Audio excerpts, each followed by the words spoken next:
नमस्कार. संघर्ष वृत्तवाहिनीमध्ये आपलं स्वागत. घेऊया ठाणे आणि आसपासच्या परिसरामधील घडणाऱ्या महत्त्वाच्या घडामोडींचा आढावा. विधान परिषदेच्या कोकण विभाग पदवीधर मतदारसंघाच्या द्विवार्षिक निवडणुकीची मतमोजणी नेरूळ येथे पार पडली. नेरूळ येथील आगरी कोळी संस्कृती भवन येथे हा मतमोजणीचा कार्यक्रम संपन्न झाला. मतमोजणीसाठी एकूण 42 टेबल या ठिकाणी ठेवण्यात आले होते. या निवडणुकीत एकूण 1,43,297 मतदारांनी मतदान केलं होतं. त्यापैकी 1,32,071 मते ही वैध ठरली तर 11,226 मते ही अवैध ठरली. जिंकून येण्यासाठी 66,036 इतक्या मतांचा कोठा ठेवण्यात आला. तर निरंजन वसंत डावकरे यांना 1,07,19 मतं या ठिकाणी मिळवली असून या ठिकाणी त्यांचा दणदणीत असा विजय झाला. तर रमेश कीर यांना 28,585, विश्वजित खंडारे यांना 536, अमोल पवार यांना 200, अरुण भोई यांना 310, अक्षय म्हात्रे यांना 302, गोकुळ पाटील यांना 424, जयपाल परशुराम पाटील यांना 64, नागेश निमकर यांना 215, प्रकाश वेडेपल्ली यांना 33, तर मिलिंद पाटील यांना 208, ॲडव्होकेट शैलेश वाघबारे यांना 334, तर श्रीकांत सिद्धेश्वर कामूर्ती यांना 141 मतं या ठिकाणी पडली आहेत. पहिल्या पसंतीची 1,07,19 मते मिळवून जिंकून येण्यासाठी कोटा पूर्ण केलेले उमेदवार निरंजन वसंत डावकरे हे कोकण विभाग पदवीधर मतदारसंघातून निवडून आले असल्याचं निवडणूक निर्णय अधिकारी तथा विभागीय आयुक्त पी वेल्लरासू यांनी जाहीर केले. निश्चितपणे आमच्या केलेल्या कामाची पोचपावती दिलेली आहे. मी सगळ्या पदवीधर मतदारांचं अभिनंदन करतो, त्यांना धन्यवाद देतो की त्यांनी आमच्यावर पुन्हा एकदा विश्वास टाकला आणि कुठलाही नरेटिव्ह जो आहे तो या कोकण मतदारसंघामध्ये कोणाचा चालला नाही आणि पहिल्या फेरीमध्ये निवडून आले. कार्यकर्त्याची मेहनत, निरंजन डावकरेंचं गेल्या 6 वर्षामधलं काम आणि पदवीधर मतदारांचं सहकार्य आणि आशीर्वाद याच्यामुळे हा दैदिप्यमान विजय या ठिकाणी आम्हाला म्हणजे जवळजवळ सर्व शिक्षक संघटनांनी आम्हाला पाठिंबा दिला होता. शिक्षक परिषद असेल, प्राथमिक शिक्षक परिषद असेल, सर्व जिल्ह्यातल्या त्यांनी पाठिंबा देत असताना पत्र पण दिली होती. आणि निश्चितपणे शिक्षकांच्या ज्या मागण्या आहेत त्या देखील पुढच्या काळामध्ये योग्य पद्धतीने, कारण की त्यांच्या काही मागण्या ज्या प्रलंबित आहेत आणि शासन त्याच्याशी सहमत आहे आणि त्या मागण्या देखील पूर्ण केल्या जाणार. आणि या ठिकाणी मुंबईच्या जागेला देखील अपयश झालेलं आहे, त्याचा विचार करता येईल. अनेक वेळेला नोंदणीमध्ये देखील आपल्याला कमी पडतो आणि त्यामुळे देखील अपयश मिळतं. परंतु या सगळ्या भागामध्ये शिक्षक मतदारसंघामध्ये भाजपचा आहे आणि पदवीधर मतदारसंघामध्ये देखील भारतीय जनता पार्टीचा या संबंधित दोन्ही मतदारसंघात कोकणने आघाडी घेतली. सर्व नागरिकांना आवाहन करण्यात येत आहे की सध्या डासांमार्फत पसरणाऱ्या डेंग्यू या आजाराचा प्रसार रोखण्यासाठी प्रत्येकाने पुढील प्रमाणे कार्यवाही करावी. डेंग्यू आजार एडिस इजिप्ती हा डास चावल्याने होतो. या डासांची पैदास साचलेल्या किंवा साचवलेल्या स्वच्छ पाण्यामध्ये होते. 8 दिवसांपेक्षा जास्त दिवस पाणी उघडे व साचून राहिल्यास त्यात डास अंडी घालतात. अंड्यांच्या अळ्या तयार होऊन पुढे डास तयार होतात. यासाठी आपल्या घरातील पाणी साठे, उदाहरणार्थ बॅरल्स, पिंपे, टाक्या, हौद, रांजणे इत्यादी दर आठवड्याला रिकामे करून घासून पुसून कोरडे करून पुन्हा भरावे. 1 दिवस कोरडा दिवस म्हणून पाळावा. पाणी साठ्यांना घट्ट झाकणे बसवावीत किंवा जुनी साडी, चादर, धोतर यांनी बांधून झाकून ठेवावीत, म्हणजे डास त्यात जाऊन अंडी घालणार नाहीत. घराच्या गच्चीवर, आजूबाजूला, अंगणात कोठेही पाणी साचू देऊ नये. भंगार सामान उघड्यावर टाकू नये, उदाहरणार्थ टायर्स, प्लास्टिक सामान, कुंड्या, टाकाऊ वस्तू इत्यादी. अशा सामानात पावसाचे पाणी साठून त्यात डेंग्यूच्या डासांची पैदास होते. घरातील कूलर्स, फ्रीजच्या पाठीमागील ट्रे हे देखील वेळोवेळी कोरडे करावेत. लक्षात ठेवा, नुसत्या फवारणीने डास घनता कमी होत नाही, तर त्यासाठी डास पैदास ठिकाणे नष्ट करणे ही आपल्या सर्वांची जबाबदारी आहे. कोणताही ताप अंगावर न काढता जवळच्या शासकीय रुग्णालयात मोफत औषधोपचार घ्या. अशा प्रकारे नागरिकांनी सहकार्य केल्यास डेंग्यूचा प्रसार रोखणे सहज शक्य आहे.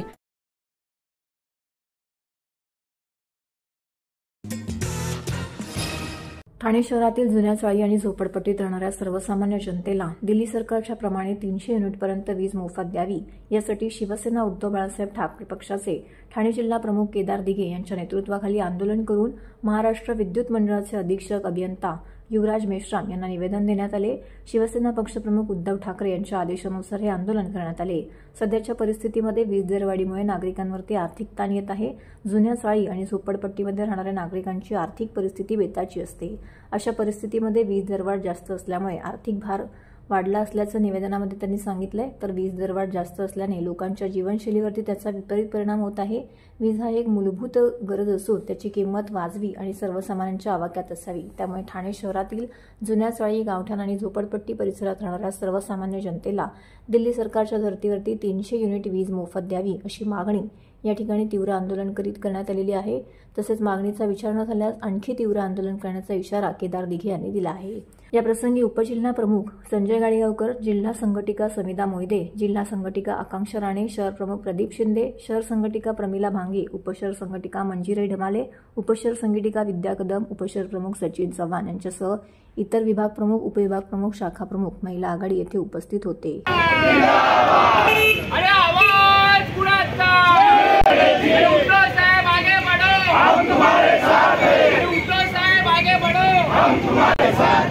अरे मोफत द्या, अरे आमची मागणी मान्य करा, अरे आवाज कुणाचा, ताकद कुणाची। पण बघाल की शिवसेना उद्धव बाळासाहेब ठाकरे या पक्षाकडनं पक्षप्रमुख उद्धव साहेबांनी गोरगरीब जनतेला कुठेतरी ह्या सगळ्या महागाईमधनं कुठेतरी सवलत मिळावी, कुठेतरी त्यांच्या संसाराला हातभार लागावा, त्यांना जे दैनंदिन दिवसामध्ये जो त्रास होतोय आणि महत्त्वाचा घटक म्हणजे हे जे इलेक्ट्रिसिटी आहे जी आपण दररोज वापरतो, जी वीज आपण वापरतो, त्याच्यामध्ये 300 युनिट त्यांना कमी करून मिळावे अशी आमची सगळ्यांची मागणी आहे। आणि त्याकरता ठाण्यापासून घेऊन मुंबईपर्यंत सर्वत्र या उठाव आपण केलेला आहे। आणि याच्यामधनं आमची मागणी हीच आहे की या जनतेला जर का तुम्ही 300 युनिट जर का कमी केलेत तर त्यांच्या आयुष्यामध्ये खूपसा फरक पडेल। जी महागाईला जे दैनंदिन दिवसात ते सामोरं जात आहे तिकडे कुठेतरी त्यांना राहत नाही। खासगी कंपन्यांचे देखील दर असे गगनाला भेटलेले आहेत। टोरेंटो असेल, अदानी असेल, काय वाटतं खासगीकरण ह्या ठिकाणी सुरू आहे? आपण बघायला हळूहळू या सगळ्या राज्य शासनाने आणि त्याच्यामध्ये असलेल्या ह्या सगळ्या इन्स्टिट्यूशन्सनी वेळोवेळी हे दर वाढवत गेलेले आहेत। यांचा उद्दिष्ट काय हे आपल्याला समजण्यात येत नाही। याच्यावरचं कारण असं आहे की अनेक प्रायव्हेट कंपन्या ते लोक बाहेर तर घेऊन गेले, अनेक रोजगार तर घेऊन गेले तिथनं व्यावसायिकांना घेऊन, पण त्याचबरोबर जे गव्हर्नमेंट इन्स्टिट्यूशन्स आहेत त्यांना देखील या राज्यामधनं बाहेर कसं नेता येईल किंवा त्यांना प्रायव्हेट कसं करता येईल याच्याकडे त्यांचं लक्ष लागलेलं आपल्याला दिसतं। आणि हे अत्यंत दुर्दैव आहे। महाराष्ट्राची जनता जर का या आगीमध्ये दररोज होरपळत असेल तर कुठेतरी त्यांना इकडे आयुष्यामध्ये कुठेतरी सुख मिळावं या अनुषंगाने हे आंदोलन चालू आहे। TJSB सौर शक्ती कर्ज, गो ग्रीन, करा वीज बिलावर बचत। आकर्षक व्याजदर, 84 महिने परतफेड कालावधी, 80% लोन, व्यावसायिक आणि उद्योजकांकरता सुद्धा। अधिक माहितीसाठी तुमच्या जवळच्या शाखेला भेट द्या किंवा संपर्क साधा 1800-223-466 आणि 1800-266-3466।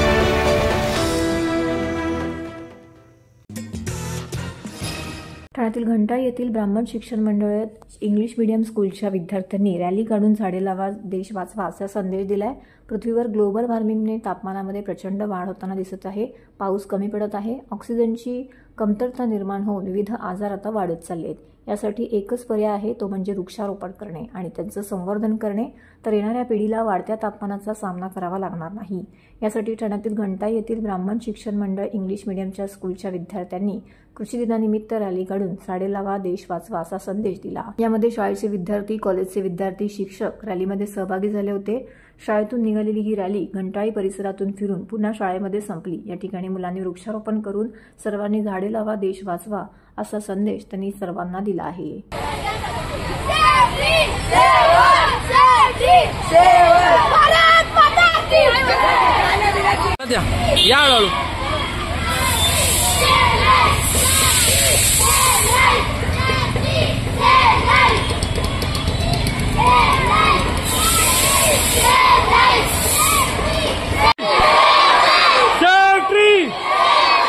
Save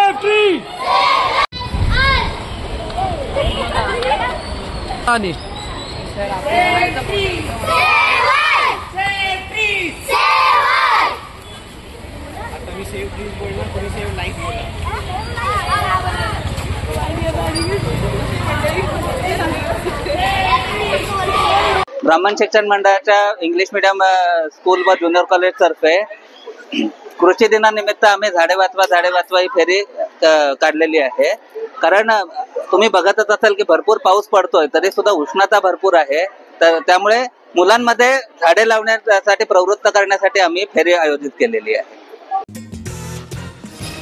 ठाण्याच्या खोपट एसटी डेपोमध्ये रात्रीच्या 10:15च्या सुमारास एका इनोव्हा कारला आग लागल्याची घटना घडली. या आगीमध्ये सदर इनोव्हा कार जळून खाक झाली आहे. गाडीचे मालक डॉक्टर अजय सिंग हे आपला चालक मोहम्मद शेख याच्यासोबत ठाण्याच्या वर्तकनगर येथून सीबीडी बिलापूर रोड येथे जात असताना अचानक कारने पेट घेतला. सदर घटना ही खोपट एसटी डेपोजवळ घडली असून अचानक गाडी पेट घेतल्याने यावेळी गाडीतील चालक व मालक डॉक्टर अजय सिंग तात्काळ गाडीच्या बाहेर उतरले. या घटनेची माहिती मिळताच ठाणे महानगरपालिका आपत्ती व्यवस्थापन विभाग व अग्निशमन दलाचे जवान घटनास्थळी दाखल झाले. त्वरितच त्यांनी आगीवरती नियंत्रण मिळवले. या कारला लागलेल्या आगीमध्ये कोणत्याही प्रकारची जीवितहानी झाली नसून कारचं मात्र मोठ्या प्रमाणामध्ये नुकसान झालं आहे. तर हे होतं संघर्ष वृत्तवाहिनीचं आजचं बातमीपत्र. उद्या पुन्हा भेटू याच वेळी याच ठिकाणी ताज्या घडामोडींसह. तोपर्यंत नमस्कार.